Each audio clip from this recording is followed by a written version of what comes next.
यहोवा ने अब्राम से कहा, अपने देश और अपनी जन्मभूमि और अपने पिता के घर को छोड़कर उस देश में चला जा जो मैं तुझे दिखाऊंगा।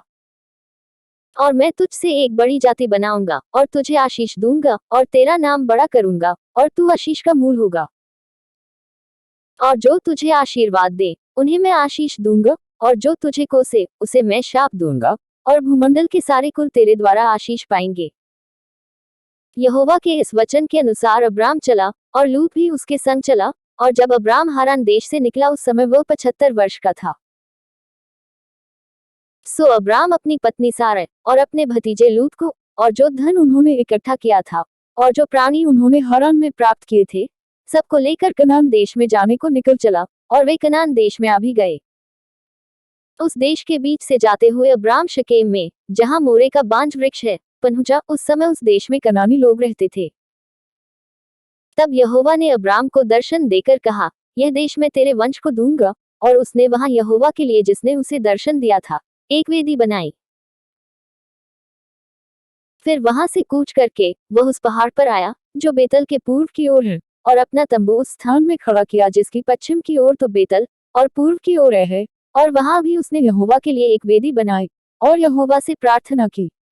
और अब्राम कूच करके दक्षिण देश की ओर चला गया। और उस देश में अकाल पड़ा, और अब्राम मिस्र देश को चला गया कि वहां परदेशी होकर रहे, क्योंकि देश में भयंकर अकाल पड़ा था। फिर ऐसा हुआ कि मिस्र के निकट पहुंचकर उसने अपनी पत्नी सारा से कहा, सुन, मुझे मालूम है कि तू एक सुंदर स्त्री है। इस कारण जब मिस्री तुझे देखेंगे तब कहेंगे, यह उसकी पत्नी है। सो वे मुझको तो मार डालेंगे पर तुझको जीती रख लेंगे। सो यह कहना कि मैं उसकी बहन हूँ, जिससे तेरे कारण मेरा कल्याण हो और मेरा प्राण तेरे कारण बचे। फिर ऐसा हुआ कि जब अब्राम मिस्र में आया तब मिस्रियों ने उसकी पत्नी को देखा कि यह अति सुंदर है। और फिरौन के हाकिमों ने उसको देखकर फिरौन के सामने उसकी प्रशंसा की। सो वह स्त्री फिरौन के घर में रखी गई। और उसने उसके कारण अब्राम की भलाई की। सो उसको भेड़ बकरी, गाय बैल, दास दासियां, गदहे गधियां और ऊंट मिले। तब यहोवा ने फिरौन और उसके घराने पर अब्राम की पत्नी सारा के कारण बड़ी बड़ी विपत्तियां डाली। सो फिरौन ने अब्राम को बुलवा कर कहा, तूने मुझसे क्या किया है? तूने मुझे क्यों नहीं बताया कि वह तेरी पत्नी है? तूने क्यों कहा कि वह तेरी बहन है? मैंने उसे अपनी ही पत्नी बनाने के लिए लिया, परंतु अब अपनी पत्नी को लेकर यहाँ से चला जा।